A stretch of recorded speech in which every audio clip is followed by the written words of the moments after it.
Hi everyone, চলে এসেছি নতুন একটা ব্লগ নিয়ে। তো অনেক দিন পরে কিন্তু আবার ব্লগ শুরু করেছি। তো চলে গেছিলাম কিন্তু বড় মার কাছে পুজো দিতে নৈহাটিতে, আমি আর আমার মা।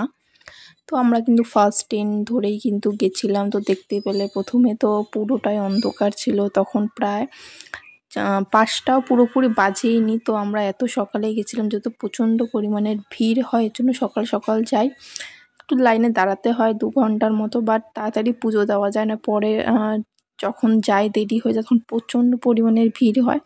তো এখন কিন্তু চলে যাচ্ছি আমি আর মা। তো গঙ্গার ঘাটে, যেহেতু আগে একটু হাত পা ধোবো তারপরেই পুজো দেব।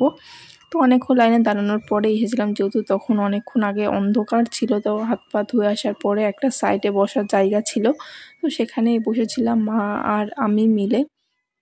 তো তারপর একটু বসার পরে দেখলাম যে মানে অল্প অল্প করে দেখলাম লোকজন আসা শুরু করেছে, যেহেতু আমরা অনেকটা সকালেই প্রায় এসেছি। তো দেখো এখন কিন্তু পুরো ফাঁকা না, এখন সামনে লোক ছিল, যেহেতু আমরা একটু পিছনের সাইডে এসে বসেছিলাম। তো লাইনটা রেখেই বসেছিলাম। তো এবার শুধু দেখো কতটা পরিমাণের ভিড়। তো আমরা কিন্তু যখন দাঁড়িয়েছি তখন দেখি আস্তে আস্তে লোক হয়েই আসছে, যেহেতু আমরা ফার্স্ট ট্রেন ধরেই মানে গেছিলাম যেহেতু। তো আস্তে আস্তে কিন্তু প্রচণ্ড পরিমাণেরই সত্যি ভিড় হয়েছে। আর তোমরা কিন্তু অবশ্যই কমেন্টে জয় বড় মা লিখে যাবে।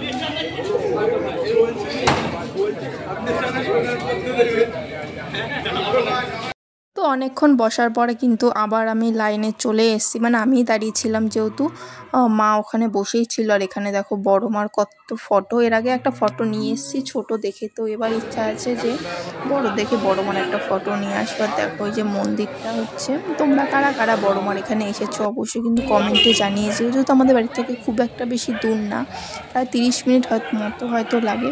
তারপরে সে বলেছিলাম যে লাইনে দাঁড়িয়েছি, যে লাইনে তারপর দাঁড়িয়েছিলাম। তো একটু লজ্জা করছিল ভিডিও, তাই জন্য কোনো মানে কথা আমি ওখানে বলিনি, জাস্ট ভিডিও করে নিয়ে এসেছি। বললাম যে চলো ভিডিও করে নিই, বাড়িতে গিয়ে ভয়েসটা দিই।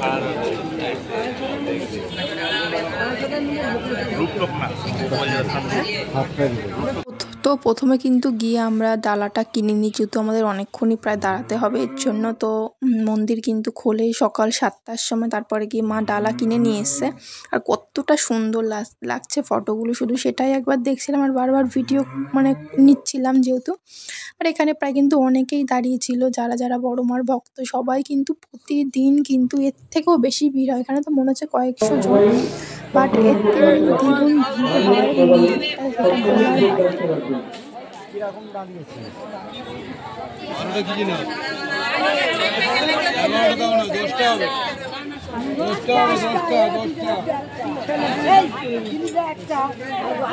তো ফাইনালি কিন্তু বড় মার মন্দিরের ভেতরে আমরা প্রবেশ করে ফেলেছিলাম। তো জানি এখানে ভিডিও করাটা ঠিক না, তাও একটুখানি ভিডিও ক্লিপ নিয়েছি, আমি বেশি নিইনি। তারপর নিজেকেও একটু দেখাচ্ছিলাম।